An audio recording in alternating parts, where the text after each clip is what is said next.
একটি সম্পর্কের মূল ভিত্তি হলো বিশ্বাস, কিন্তু এই বিশ্বাসটা যদি সম্পর্কে না থাকে তাহলে নিতে পারে এক ভয়ানক দৃশ্য। এমনই এক ঘটনা ঘটেছিল মালয়েশিয়াতে। মালয়েশিয়ার এক মডেল তার প্রেমিককে হত্যা করে ছুরির আঘাতে, সামান্য সন্দেহের কারণে। কিন্তু কি এমন ঘটেছিল, কেন হত্যা হতে হয়েছিল তার প্রেমিককে? আসুন জানি আজকের গল্প।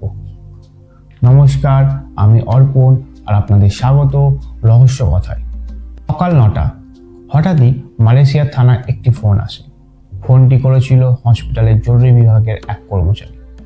তিনি জানান একজন মহিলা একটি ছেলেকে হসপিটালে ভর্তি করে। ছেলেটির অবস্থা খুবই খারাপ ছিল, পুরো দেহ দিয়ে রক্তক্ষরণ হচ্ছিল। হসপিটালের ডাক্তাররা তাদের সম্ভাব্য চেষ্টা করছিল। প্রায় 30 মিনিট ধরে সিপিআর দেওয়ার পরেও ছেলেটিকে বাঁচানো যায় না। 7:30টার সময় ছেলেটির মৃত্যু হয়। পুলিশ হসপিটালে আসলে দেহটি ময়নাতদন্তের জন্য পাঠানো হয় এবং প্রাথমিক তদন্ত শুরু হয়। তদন্তের শুরুতেই ছেলেটির পরিচয় জানা যায়। তার নাম গোশিগান, পেশায় ফটোগ্রাফার। কিন্তু প্রশ্ন হলো, একজন ফটোগ্রাফারের শত্রু কে হতে পারে, আর কেনই বা এত নির্মমভাবে হত্যা হতে হয়েছিল তাকে? এর জন্য পুলিশ তার পরিবার ও পরিচিত মানুষদের কাছে জিজ্ঞাসাবাদ শুরু করে। পুলিশ তদন্তে তামি আনন্দন নামক একজন পার্ট টাইম মডেলের নাম সামনে আসে। তামি আনন্দন, যিনি ডাক্তারি নিয়ে পড়াশোনা করলেও মডেলিংয়ে কেরিয়ার বেছে নিয়েছেন। 2021 সালে গোশিগান একটি ইভেন্টে ফটোগ্রাফি করতে গেলে সেখানে তাদের সাক্ষাৎ হয় এবং এরপর থেকে তারা একসঙ্গে কাজ করা শুরু করে। এরপর তারা আস্তে আস্তে বন্ধুত্ব হয় এবং এটাই রূপ নেয় ভালোবাসা। বন্ধুদের কাছে জানা যায় তাদের সম্পর্ক খুব ভালো ছিল। কিন্তু প্রশ্ন হলো, তাহলে কেন হত্যা করা হলো গোশিগানকে? এর উত্তর একমাত্র তামি আনন্দন দিতে পারে। তাই পুলিশের একটি দল তামি আনন্দের বাড়ি যায়। সেখানে গিয়ে জানতে পারে বাড়িতে কেউ নেই। এরই মধ্যে হঠাৎই তামি আনন্দের সোশ্যাল মিডিয়াতে এমন কিছু পোস্ট করা হয় যা দেখে সবাই নড়ে চড়ে বসে। যেখানে দেখা যায় গোশিগানের শরীর দিয়ে রক্তক্ষরণ হচ্ছে ও পাশে তামি আনন্দনও চিন্তিত দেখাচ্ছে, এবং আরেকজন ছেলেকেও দেখা যায় যে এইসব রেকর্ড করছে তার ফোন থেকে।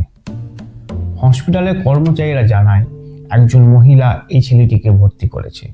তাই এই তথ্যের উপর ভিত্তি করে পুলিশ হসপিটালের আশেপাশে এলাকায় খোঁজ শুরু করে এবং 4 ঘন্টা পর তামি আনন্দনকে একটি এলাকা থেকে গ্রেপ্তার করা হয়। প্রথমের দিকে নিজেকে নির্দোষ বলে দাবি করলেও পুলিশের চাপের কাছে মুখ খুলতে বাধ্য হয় তামি আনন্দন এবং স্বীকার করে গোশিগানের শরীরে সে আঘাত করেছিল। এই ঘটনা সত্যি যখন সে বলে তখন সবাই হতবাক হয়ে যায়।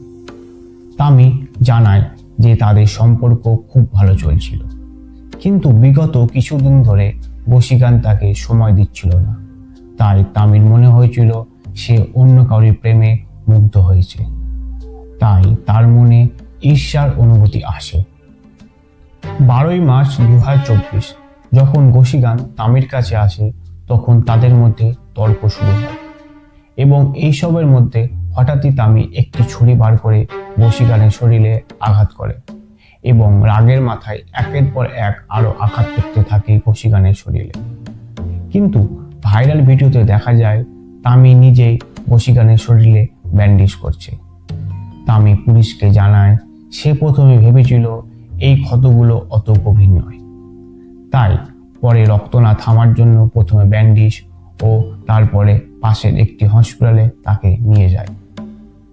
কিন্তু অবস্থা গুরুতর থাকার জন্য সেই হসপিটাল থেকে অন্য এক হসপিটালে ভর্তি করা হয় তাকে এবং তামি আনন্দন সুযোগ পেয়ে সেই জায়গা থেকে পালায়। পুলিশ জানায় এই সমস্ত হত্যার রেকর্ডিং করা হয়েছিল এবং সোশ্যাল মিডিয়া আপলোড করা হয় জনপ্রিয়তা লাভের জন্য। এইরকম এক নির্দোষ ফটোগ্রাফারের মৃত্যু।